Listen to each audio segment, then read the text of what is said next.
제가 어제 수련회가 끝나가지고 이번 여름에 수련회를 3개 정도 갔다 왔는데 청소년부 가서 설교하고 왔고 어린이부 캠프 진행하고 왔고 어제 청년부 수련회 하고 왔습니다. 근데 그, 그 얘기를 하려는 게 아니라 제가 3개를 하고 왔는데 그 수련회나 캠프 가면 그 선생님들, 권사님들이 밥을 너무 잘해 주셔가지고 그 3주 만에 살이 너무 많이 찌가지고 오늘 설교하려고 집에서 이제 옷을 갈아입으러 우리 집에 갔는데 와이셔츠가 하나도 들어가는 게 없는 거예요. 그래서 겨울 거를 다 입어봤는데도 와이셔츠가 이 잔추가 안 잠겨가지고 들어가는 와이셔츠 하나밖에 없어서 이걸 입고 왔는데 이 와이셔츠가 넥타이를 멜 수가 없는 거예요. 그래서 제가 여기서 설교하면서 한 번도 넥타이를 안 메고 한 적이 없는데 제가 일부러 안 맨 게 아니라 와이셔츠가 안 맞아가지고 생목에 멜 수는 없어가지고 어쩔 수 없이 넥타이를 못 메고 왔다는 거 이해해 주시기 바랍니다. 어제 청년부 수련을 마치는데 수련회 하기 전에 전주에 청년회 한 명이 막 이야기하는데 그 친구한테 제가 이랬어요.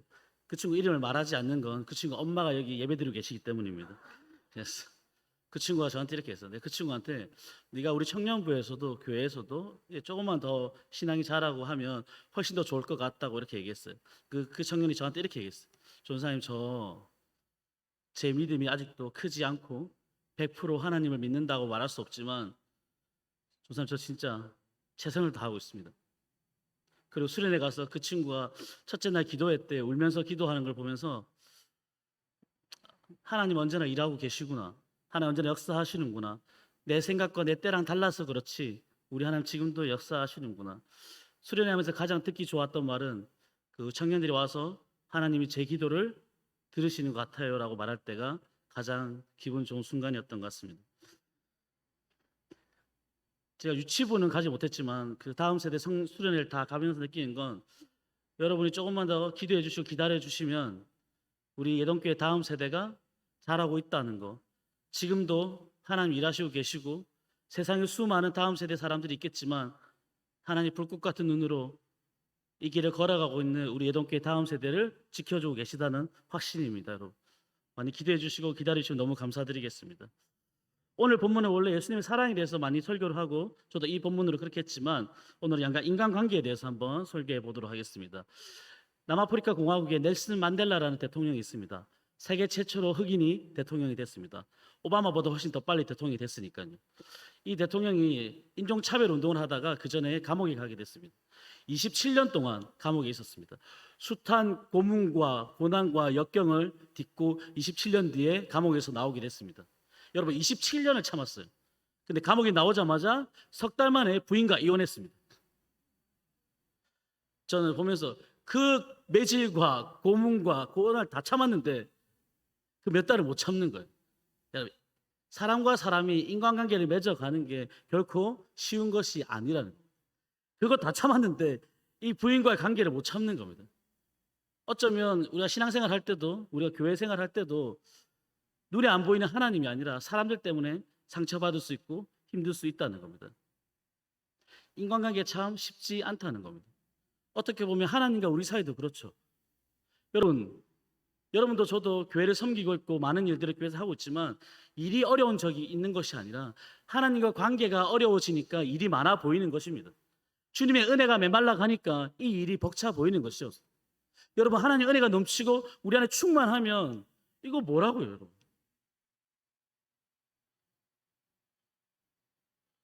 힘든 거 하나도 없을 수도 있습니다. 근데 우리는 그 관계가 소원해지고 힘겨워지니까 이게 일처럼 느껴지고 되게 버겁게 느껴진다는 것입니다. 어쩌면 여러분과 제가 하나님 은혜가 넘친다면 주일날 더 빨리 교회 오고 싶고 어쩌면 수요일도 금요일도 주님께 나오고 싶을 텐데 은혜가 사라져가면 가는 그 교회 걸음도 되게 버겁고 힘겨울 수 있다는 것입니다. 마찬가지로 인간관계도 그렇다는 것입니다. 여러분 직장 생활할 때 일이 버거운 것이 아니라 사람이 힘들면 그곳이 직장이 아니라 지옥처럼 느껴질 때가 있습니다. 제가 청년들한테 항상 얘기합니다. 교회에 있든 직장에 있든 어디 있든 네가 마음에 안 드는 사람 무조건 있다. 세상에 이상한 사람 무조건 있어. 직장 가면 또라이 같은 김 부장이 있고 수련회 때 아무리 은혜 받아도 월요일로 회사 가면 힘겨울 수 있다 라고 이야기를 합니다. 사람과 사람이 살아가는 거, 인간관계를 맺어가는 거 결코 쉽지 않습니다. 사역도 마찬가지고 누군가를 만나고 헤어지고 함께하고 지내오는 것들이 쉽지 않습니다. 저보다 인생을 훨씬 오래 산 여러분들도 사람과 사람이 대하는 게 쉽지 않다고 이야기할 수 있습니다. 어쩌면 그 관계가 되게 작은 것이 아니라 엄청 큰 걸 수도 있다는 것입니다. 우리 말씀 한번 찾아보겠습니다. 마태복음 7장 12절입니다. 마태복음 7장 12절입니다. 같이 읽어보겠습니다. 시작. 그러므로 무엇이든지 남에게 대접을 받고자 하는 대로 너희도 남을 대접하라. 이것이 율법이요 선지자니라. 아멘.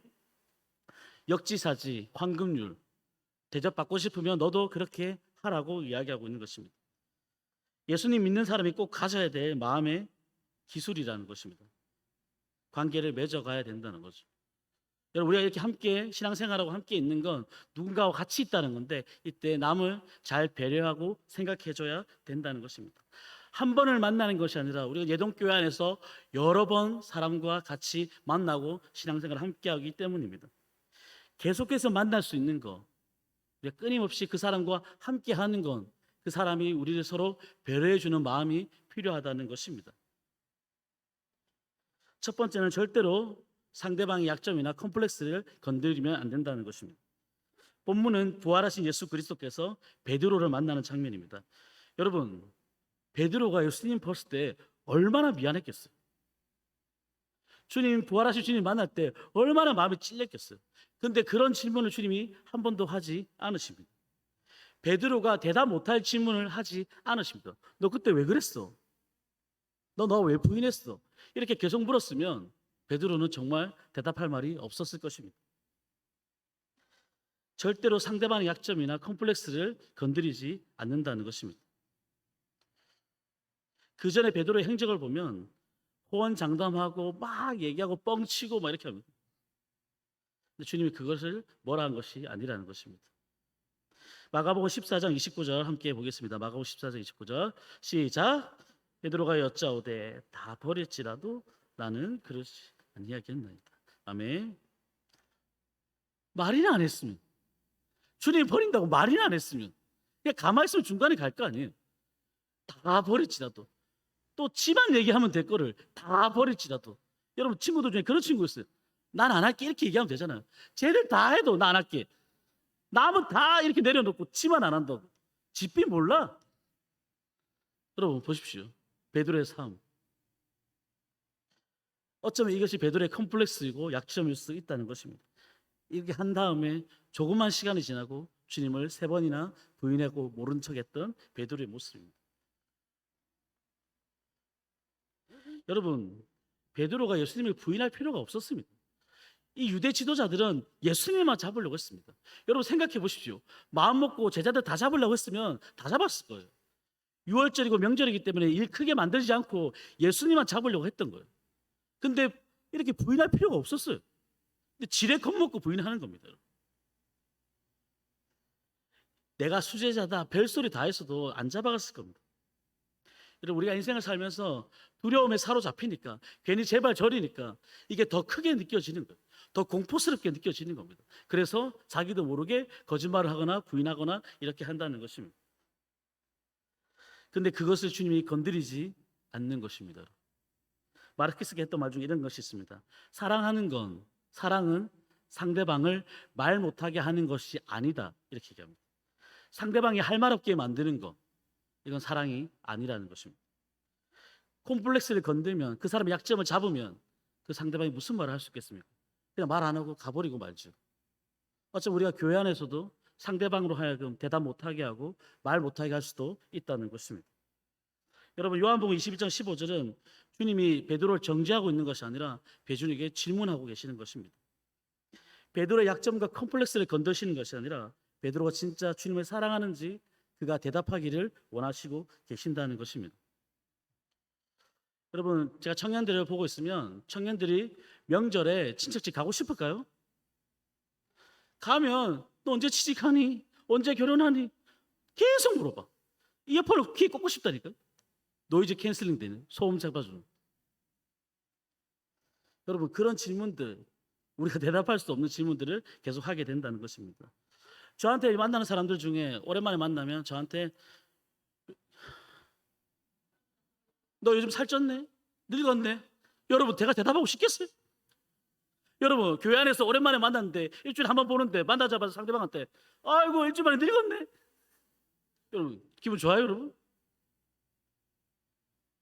제 친한 옛날 사회 가기 전에 교회 동생이 30대 후반인데 자기가 이제 미용실 안 가겠다는 거야. 근데 내가 왜 가던 데 계속 가면 되지 이런데. 머리를 자른다고 머리 하러 미용실에 갔는데 그 미용실 직원이 이렇게 얘기했어요. 아버님 어떻게 깎아드릴까요? 이렇게 얘기해요. 여러분 가고 싶겠어요? 저도 안 가고 싶을 것 같아요. 말을 그따구로 했는데 내가 손님인데 이제 30살인데. 여러분 우리가 식당 가면 부산 사람들은 이렇게 얘기합니다. 이모 이렇게 부릅니다. 그 직원 기분 좋을까요? 여러분들 이렇게 생각합니다. 아, 친근하게 보니까 다 좋아한다면서. 손님이니까 참는 거예요, 여러분. 누가 나를 존중해주고 좋아해주고 세워주는 사람을 좋아하지. 여러분 우리는 우리 편한 대로 생각하는 것입니다. 이 교회 안에서도 사람을 세워주고 인정해주고 사랑해주고 우리 친하다는 이유로 자주 본다는 이유로 우리도 모르게 사람을 깎아내릴 때가 있다는 것입니다. 처음 교회 다닐 때 저는 그냥 우리 주일학교 선생님이 좋았어요. 인정해주고 기다려주고 사랑해주고 굳이 호구조사하지 않아도 너 뭐하니? 이렇게 묻지 않아도 여러분 친해지면 사랑하면 시간이 지나면 저절로 알 수 있습니다. 주님은 베드로의 약점과 그가 싫어하는 질문들을 하지 않으셨습니다. 이거를 영린이라 부릅니다. 좀 있어 보이려고 그냥 한자 한번 써봤습니다, 여러분. 용이라는 게 있는데 용의 비닐 한자 밑에 영린이 있는 것입니다. 이 비닐이 거꾸로가 있는 게 한계가 있는 거예요. 이에 건드리면 용이 미치고 팔짝 뛰는 거예요. 여러분 그 사람한테는 제일 싫어하는 영린이 누구나 다 있을 수가 있다는 겁니다. 근데 여러분 더 무서운 건 뭔지 아세요? 이게 그 사람이 싫어하는 말인 줄 알면서 그 사람 약점인 줄 알면서 우리는 일부러 건드릴 때가 있어요. 이게 요즘 청년들 말로 긁힌다 이렇게 표현합니다. 그 사람을 사랑하고 배려해야 되는 교회 안에서도 우리도 모르게 상대방의 약점과 상대방이 절대로 드러내고 싶지 않았던 그 질문들을 우리도 모르게 아니면 어쩌면 알면서도 할 때가 있다는 것입니다. 그래서 가장 힘든 거 말을 함부로 하는 것입니다. 오늘도 어린이 아이들한테 설교하고 왔습니다. 애들한테 말했습니다. 여러분 한번 대답해 보세요. 어려운 질문 절대 아닙니다. 여러분 케찹이 있어요. 이거 짜면 뭐 나올 거예요? 이게 무슨 어려운 질문이라고. 여러분 케찹 짜면 뭐 나옵니까 여러분? 케찹 나오겠죠. 마요네즈 짜면 마요네즈 나오겠죠. 우리를 짜면 뭐가 나올까요 여러분? 하나님 사람이 우리 마음속에 뭐가 있을까요? 우리 짜면 선한 말, 은혜로운 말, 좋은 말이 나와야 되는데 우리 짜면 욕 튀어나오고 막 주일날 예배당 나가면서 차 빼라면서 막 소리 지르고. 여러분이 그렇다는 게 아니라 우리는 우리 안에 뭐가 있는지, 여러분 우리 안에 있는 것이 밖으로 나옵니다. 우리 중추신경을 가지고 이 입안에서 무엇이 나오고 있는지, 내가 어떤 것을 가지고 있는 사람인지, 내 안에 예수 그리스도가 살아 숨쉬는 사람인지 우리의 행동과 말과 생각으로 나오게 되어 있다는 것입니다. 그렇다면 우리는 사람을 대할 때, 관계를 맺어갈 때 그 상대방에게 은혜로운 말을 전하고 그 상대방을 세워주고 그 사람의 약점을 건들지 않고 그 사람이 밝히고 싶지 않은 것들, 그 사람의 약점처럼 느껴질 그 모든 것들을 우리는 알지만 물어보지 않고 궁금하지만 얘기하지 않고 그 사람을 세워주는 거, 이게 교회라는 것입니다.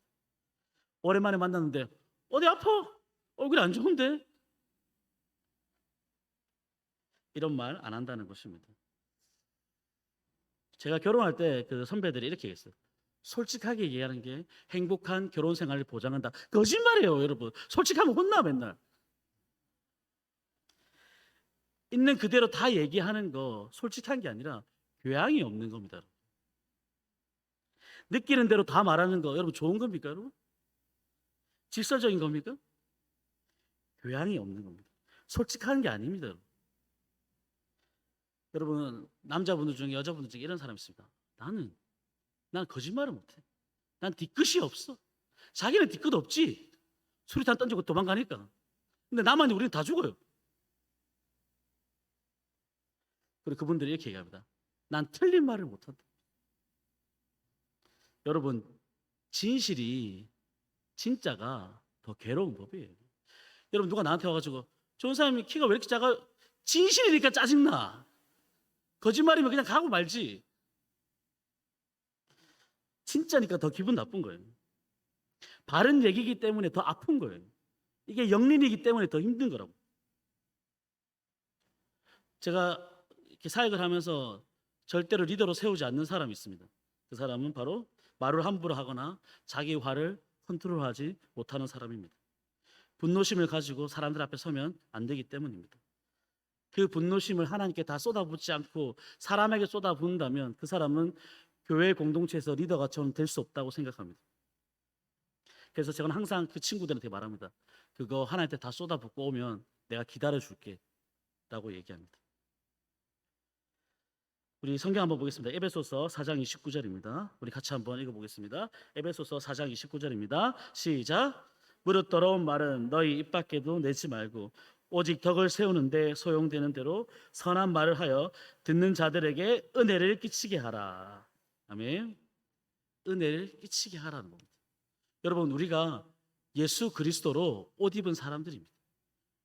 여러분, 제가 이 옷 입고 가가지고 어디 가서 음식점 가서 옷 다 흘리면서 마음대로 이렇게 할 수 없다는 겁니다. 여러분이 예수 그리스도로 옷 입었다면 그 옷에 걸맞는 장소, 그 옷에 걸맞는 행동, 그 옷에 걸맞는 말을 해야 된다는 것입니다. 왜냐하면 저와 여러분이 예수 그리스도로 옷 입고 있기 때문입니다. 여러분과 제가 이 옷을 입었다면, 주님의 옷을 입었다면 그 옷에 맞는 행동과 말을 할 수 있는 사람이어야 된다는 것입니다. 말은 예수 그리스도 입었는데 마음대로 하고 주님이 안 계신 것처럼 얘기하고 행동하는 거, 그 옷을 벗어야 된다는 겁니다. 진짜 주님의 옷을 입었다면 그 옷에 맞게 삶을 해야 된다는 것입니다. 선한 말의 특징은 바로 은혜로운 말이라는 것입니다. 여러분, 이 속에 은혜가 있어야 은혜로운 말이 밖으로 나오는 것입니다. 어쩌면 여러분들이 사람은 속일 수 있지만 하나님은 속일 수 없습니다. 여러분, 하나님 그렇게 호락호락한 분이 아닙니다. 우리가 마음 먹는다고 속일 수 있는 분이 아닙니다. 우리가 믿음 좋은 척해도, 잘 믿는 척해도 하나님은 다 알고 계신다는 것입니다. 목사님도 저도 사람은 속일 수 있지만 여러분, 주님은 속일 수 없습니다. 그래서 어떻게 해야 된다고요? 그 상대방의 약점과 그 상대방이 싫어하는 것들을 교회는 배려해 줘야 된다는 것입니다. 두 번째는 위대한 사람에게는 그 사람을 믿어주는 사람이 있다는 것입니다. 여러분, 오늘 본문에 보면 예수님이 베드로를 믿어주셨다는 것입니다. 여러분, 주님이 베드로를 믿어주셨어요. 여러분, 베드로가 주님을 믿은 게 아니라 주님이 베드로를 믿어주신 거예요. 여러분, 우리를 한번 보십시오. 제가 여기 앞에 설교하고 있지 않습니까? 제가 주님을 잘 믿어서가 아니라 부족한 저를, 연약한 저를, 아무것도 모르는 저를 지금도 주님이 저를 믿어주셔서 이 자리에 세워주신 것입니다. 여러분이 교회에서 섬기고 있지 않습니까? 우리가 잘나서 그런 것이 아니라 주님이 부족한 우리를 지금도 품고 기다려주시고 사랑해 주셔서 우리를 기다려주셔서 연약한 저를 이 자리에 세워주셨고 우리를 기다리고 계신다는 것입니다. 우리는 착각할 때가 많이 있습니다. 내가 잘 믿기 때문에, 내가 열심히 다니기 때문에. 여러분, 그게 아니라 주님이 우리를 지금도 참고 기다려주시고 우리를 사랑해 주셔서 부족한 저희를 이 자리에 세워주셨습니다. 우리를 구원해 주신 것만 해도 우리 너무 감사한데 부족한 저희를 주님의 몸된 교회를 섬길 수 있게 해주시고 사랑하는 영혼을 품고 기도하게 하시고 아직도 부족하고 연약하고 바뀌지 않는 내 모습, 아직도 변화되지 않는 내 성격, 근데도 주님 지금도 참고 기다려주시며 우리를 믿고 계시는 것입니다. 여러분, 우리는 우리가 믿는다고 생각할 때가 너무나 많다는 것입니다. 여러분, 말씀 한번 보겠습니다. 디모데전서 1장 12절입니다. 시작. 나를 능하게 하신 그리스도 예수 우리 주께 내가 감사함은 나를 충성되이 여겨 내게 직분을 맡기심이니. 여러분, 바울이 왜 감격했습니까? 주님이 지금도 나를 충성되이 여겨 이 직분을 나에게 맡겨주신 것입니다. 내가 충성됐다는 게 아니라 주님이 나를 믿어주셔서, 내가 충성되이 여겨주셔서 이 직분을 나에게 맡겨주셨다는 것입니다. 여러분, 주님이 나를 믿어주신 걸 어떻게 알 수 있습니까? 바울이 나를 믿어주셨으니까 이 직분을 나에게 맡겨주셨다는 것입니다. 정치 얘기하니까 절대 긴장하지 마시고, 새로 대통령이 얼마 전에 뽑혔습니다. 여러분, 국무총리를 누굴 뽑았을까요? 민주당이 대통령이 나왔습니다. 국민의힘 사람을 국무총리를 뽑았을까요? 아니 반대로 국민의힘에서 대통령이 나왔으면 민주당에서 국무총리를 뽑았을까요? 그런 적은 한 번도 없습니다. 왜 그럴까요, 여러분? 나는 공평하기 위해서 난 대통령이지만 다른 당 사람을 국무총리 뽑아야겠. 이런 대통령이 아무도 없습니다. 왜? 여러분, 리더라는 건, 리더십을 발휘한다는 건 누군가가 나를 전적으로 믿어주는 사람이 있어야 된다는 거예요. 리더를 한 번도 해본 적이 없는 사람인 거예요. 여러분, 내가 리더십을 발휘한다는 건 누가 나를 신뢰해주고 믿어주고 그래서 내가 그 사람과 함께 간다는 거예요. 여러분, 제가 부서를 2개 섬기지 않습니까? 어린이부랑 청년부. 우리 선생님들이, 우리 청년들이 전사님 왜 저러지? 저 왜 저렇게 하지? 라고 생각하는 것이 아니라 이유가 있겠지. 우리 리더가 이유가 있겠지. 우리가 알게 되겠지. 여러분, 이 정도 신뢰는 있어야 사역을 할 수 있을 거 아닙니까, 여러분? 이 지체들이, 이 사람들이, 나를 바라보는 이 친구들이 나를 믿어줘야 내가 하나님 앞에 기도하고 이 일을 할 수 있을 텐데, 같이 있는 모두가 나한테 왜 그래요? 왜 그래요? 다 물어보면 저 어떻게 할 수 있겠습니까? 여러분, 리더는 나를 믿어주고 나를 세워주고 그럴 때 함께 할 수 있다는 것입니다. 여러분, 리더십이 서야 사역을 할 수 있고 여러분도 가정에서 직장에서 우리가 그 일을 할 수 있다는 것입니다. 여러분, 인간이기 때문에 흔들린다고요. 사람이기 때문에 연약하다고요. 그래서 나를 믿어주는 사람이 곁에 있어야 흔들리지 않고 일을 행할 수 있다는 것입니다. 여러분도 마찬가지입니다.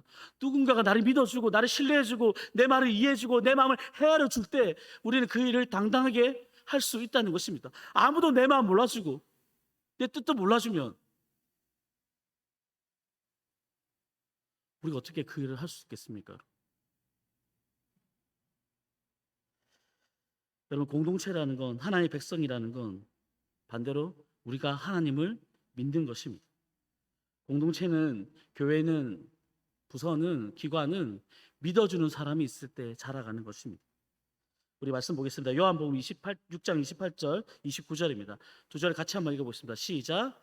그들이 묻되 우리가 어떻게 하여야 하나님 일을 하오리까? 예수께서 대답하여 이르시되 하나님께서 보내신 이를 믿는 것이 하나님의 일이라 하시니. 아멘. 뭐라고요? 하나님을 믿는 게 하나님 일이라고요. 여러분, 믿어주는 게 주님 일이라고요. 여러분, 교회 안에서 믿어줘야 될 거 아닙니까, 여러분? 여러분, 우리가 다음 세대 사랑한다 말하지만 유치부부터 청년부까지 여러분이 어른들이 믿어줘야 인물이 날 거 아니에요. 이 교회가 이 다음 세대를 믿어주고 신뢰해주고 바라봐주고 기도해주고 기대해줘야 믿음의 인물들이 나올 거 아닙니까? 너희들이 뭐 할 수 있어? 네가 뭐 할 수 있니? 너희들 이거밖에 못하잖아. 이렇게 하면 어떻게 하나님 사람들이 세워져 갈 수 있겠습니까? 여러분, 누군가 우리를 신뢰해주고 믿어줘야 그 사람이 커갈 거 아니에요. 여러분, 교회 일꾼들도 이렇게 세워져 간다는 거예요. 지금 좀 부족해 보여도 교회 전체가 기도하면서 믿어주고 신뢰해주면 그 사람이 주의 일꾼으로 함께 세워져 간다는 것입니다. 우리 청년들한테 항상 말합니다. 남자애들한테 어떤 여자 만나고 싶어, 결혼하고 싶어 물어봅니다. 애들은 똑같이 얘기해요. 뭐라고 얘기할 것 같아요? 전사님 이쁘면 좋죠, 전사님. 딴 생각 없어. 그 다음에 이렇게 전사님 이쁘고 몸매도 좋으면 더 좋습니다, 전사님.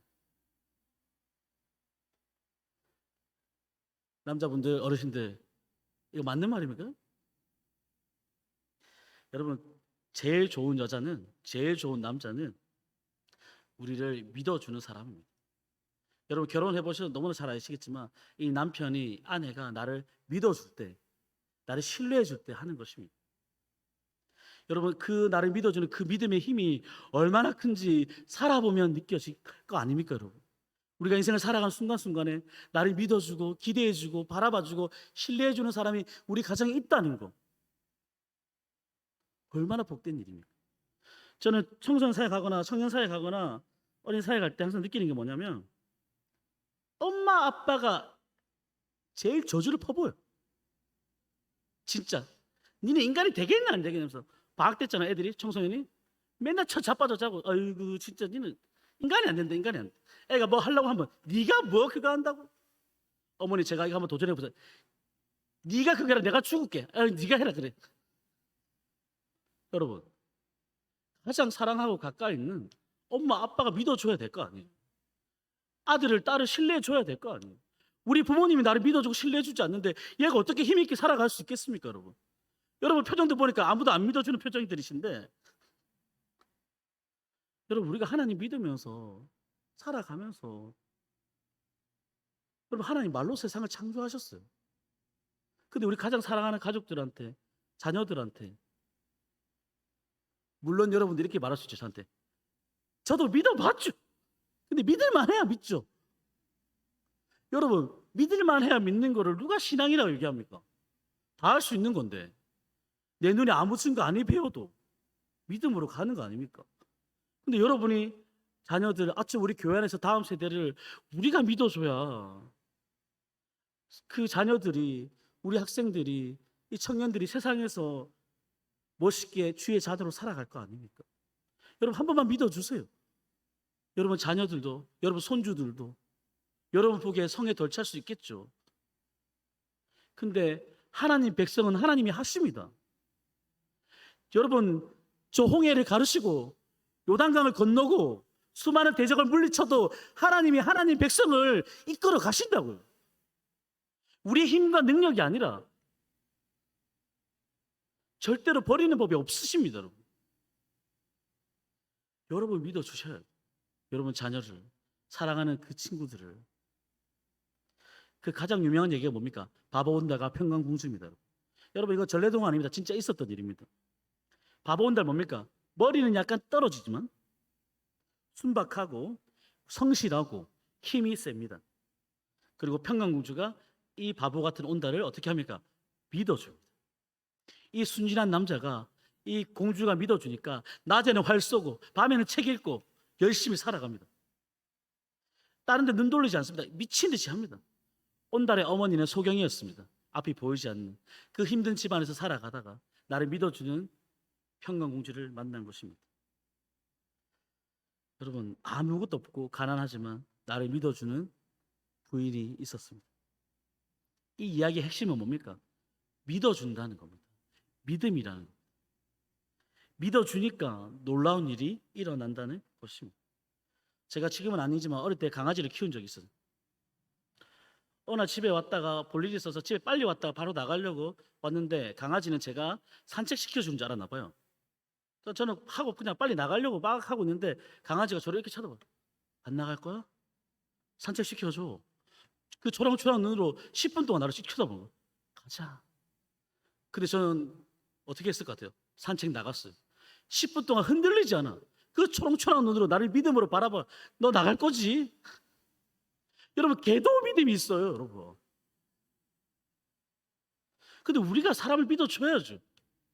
이 교회 안에서, 가정 안에서, 여러분 있는 곳에서 함께하는 사람들을 여러분이 믿어줘야죠. 그리고 누군가 우리를 믿어주겠죠. 여러분 스스로 질문해 보십시오. 여러분 자녀를, 가족을 우리가 얼마나 안 믿고 있었는지. 애들이 항상 저한테 이렇게 얘기해요. 엄마 말 들으면 힘이 쭉 빠진대. 뭐 하려고 하면 네가 뭐 그거 한다면서. 다윗이 골리앗이랑 싸우러 나갑니다. 형들이 말합니다. 네가 무슨 골리앗이랑 싸운다고? 누가 말한 거라고요? 형들이. 제 가까운 가족이. 요셉이 이렇게 걸어옵니다. 형들이 말합니다. 아유 저기 꿈꾸는 동안에 저거 좋은 말이었어요? 비아냥거리는 말이었어요, 여러분. 누가? 가장 친한 가까운 사람들이 우리 힘을 다 빼놓는 겁니다. 뭔가 하고 싶어도, 도전하고 싶어도 아무도 믿어주지 않고 아무도 인정해주지 않으니까 힘이 안 나는 것입니다. 그래서 우리 자신을 돌아보면 우리가 안 믿을 때가 너무나 많이 있습니다. 그런데 성경은 말합니다. 믿는 게 하나님의 일이라고. 여러분이 가정에서, 교회에서 주의 일을 하는 것은 믿어주고 믿는 것입니다. 그래서 우리를 뭐라 부릅니까? 그리스도인을 믿는 자라고 부르는 것입니다.